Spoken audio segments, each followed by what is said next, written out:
pioneering role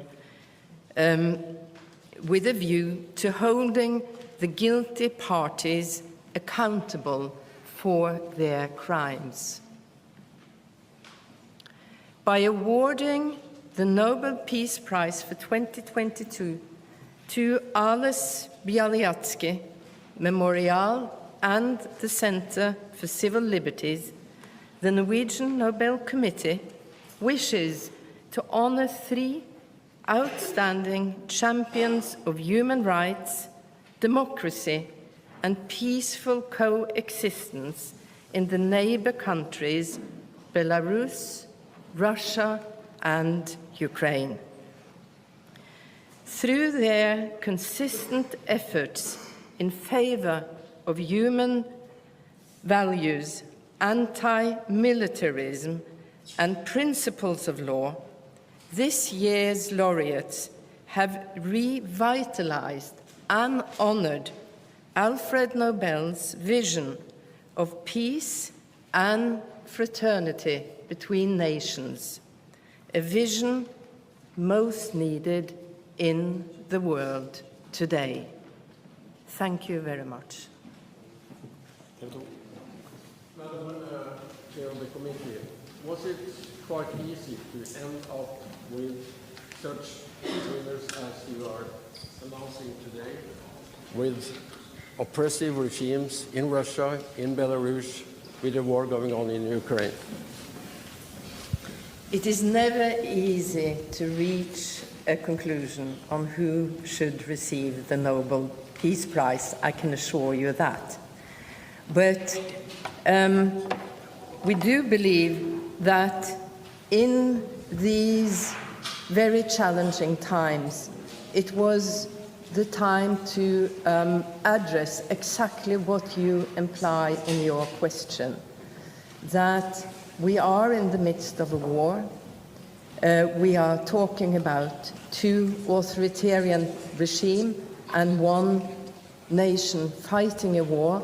And we would like to highlight the importance of civil society, of every citizen who has a responsibility and an engagement to promote other values than the values of aggression and war.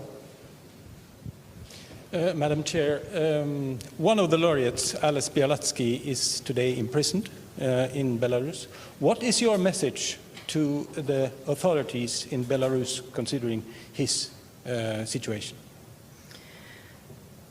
Our message is an urge to the authorities in Belarus to release Mr. Bialiatski, and we do hope this will happen and that he can come to Oslo and receive the honor bestowed upon him.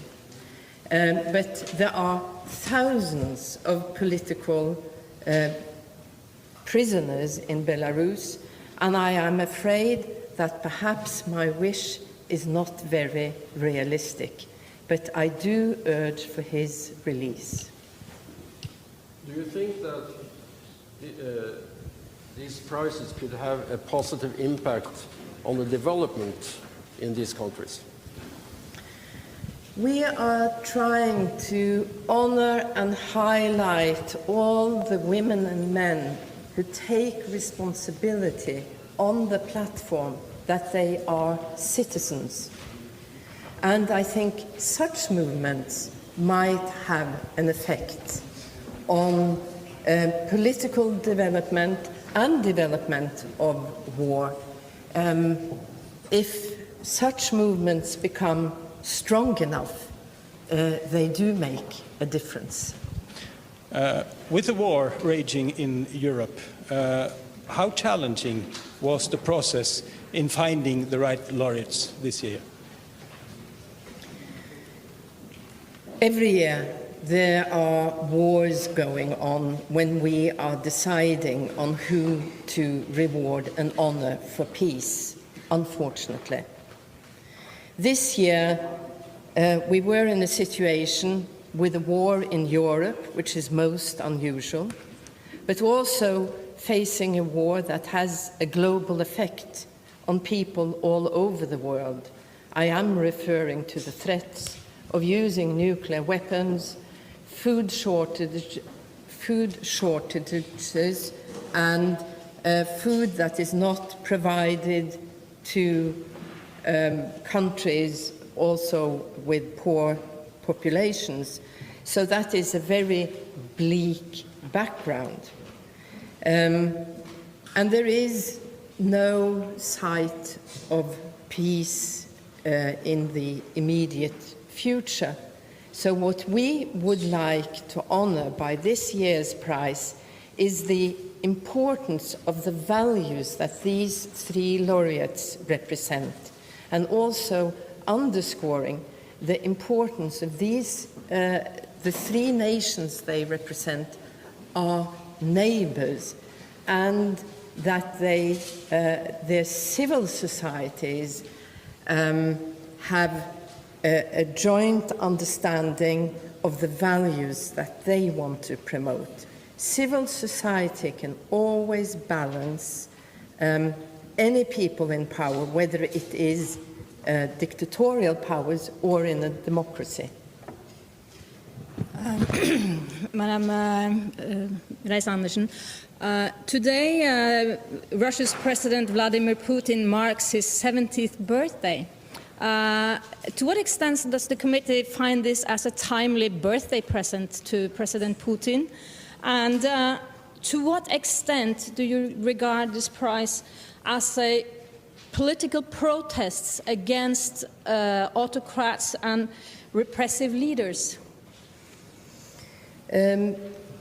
This prize is not addressing President Putin, not for his birthday or in any other sense, except that his government, as the government in Belarus, is representing an authoritarian government that is suppressing human rights activists. And the attention that Mr. Putin has drawn on himself that is relevant in this context is the way civil society and human rights advocates are being suppressed. And that is what we would like to address with this prize. And we always give a prize for something and to somebody and not against anyone. To what extent, to what extent do you think that this prize will actually increase the risk for repression and suppression of, for instance, memorial and cause harm to the activists? This is a dilemma that the Nobel Committee often faces, and it is something we always consider and take into consideration very seriously. But we also have the point of view that the individuals behind these organizations, they have chosen to take a risk and pay a high price and show courage to fight for what they believe in.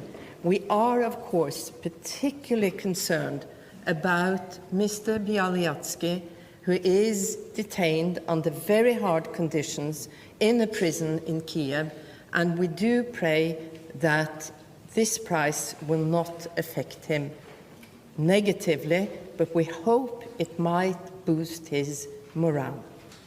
Do you expect any stark reactions from the Kremlin? The Peace Prize always gets worldwide attention and reactions, and we are advocates of free speech, and we are looking forward to whatever comments that may come.